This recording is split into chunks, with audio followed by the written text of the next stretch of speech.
धन धन सतगुरु तेरा ही आसरा।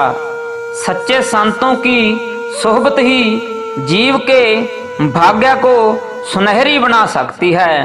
जो जीव सच्चे संतों की सोहबत को छोड़कर इधर उधर भटकता है, उसका जीवन भी नरक की मानंद दुखदाई हो जाता है। सन 1962 में गुरमंत्र लेकर डेरा सच्चा सौदा के प्रति अटूट आस्था रखने वाले सेवा सिंह का कहना है कि पूज्य परमपिता शाह सतनाम सिंह जी महाराज ने अनेक उपकार किए हैं। मेरी हर कदम पर संभाल की। सूरतिया गांव जिला सरसा के रहने वाले सेवा सिंह बताते हैं कि गुरमंत्र लेने के 4 वर्ष के बाद एक दिन मेरे साथी मुझे किसी धार्मिक कार्यक्रम में ले गए। वहां जाकर पता चला कि वह तो डेरा सच्चा सौदा से विमुख एवं मनमुख हुआ व्यक्ति ही है। वहां पहुंचकर बड़ा पश्चाताप हुआ कि मैं यहाँ क्यों आ गया। मन ही मन खुद को कोसता रहा।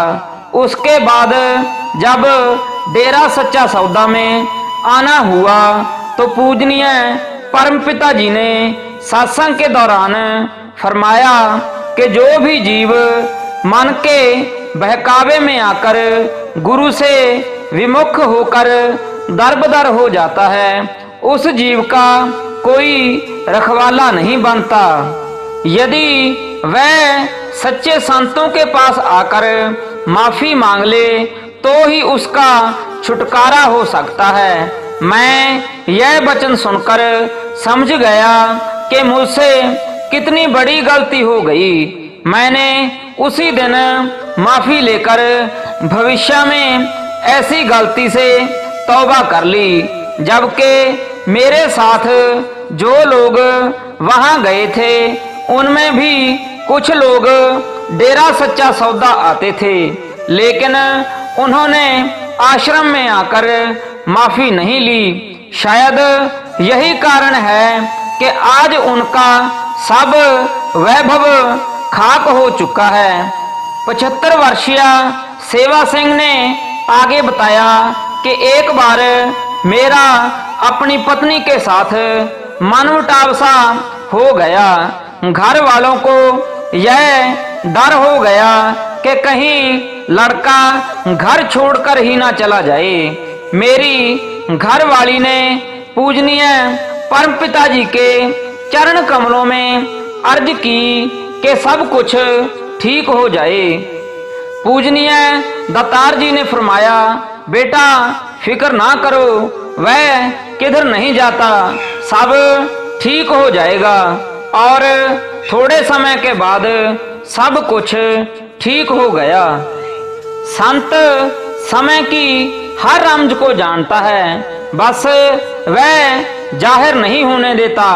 60 वर्षीय लक्ष्मण दास इंसान बताते हैं कि उन्होंने 1980 में पूजनीय परमपिता जी से नाम की अनमोल दात प्राप्त की थी। उन्हीं दिनों मेरा पूरा परिवार सरसा जिला के गांव रामपुरा से जमीन बेचकर मोरीवाड़ा गांव के पास ढाणी में रहने लगा था।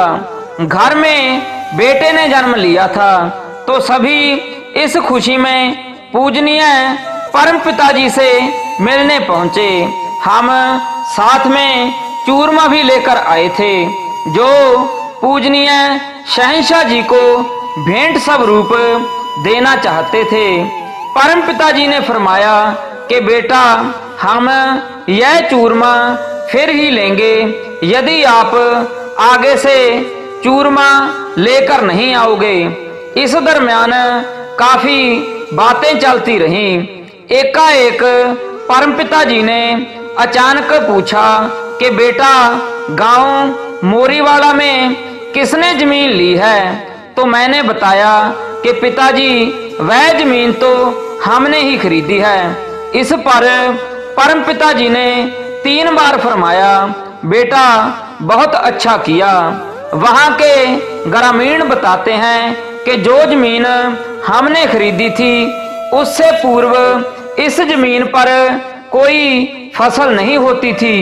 जमीन में उर्वरकता शक्ति खत्म हो चुकी थी, लेकिन पूजनीय परमपिता जी की दया मेहर से पहली बार नरमे की खेती की, जो 23 मन औसतन के हिसाब से उत्पादन हुआ था। लक्ष्मण दास बताते हैं कि आज उसी जमीन पर जितनी फसल होने का हम अनुमान लगाते हैं उससे 1.5 से 2 गुना फसल निकलती है। धन धन सतगुरु तेरा ही आसरा।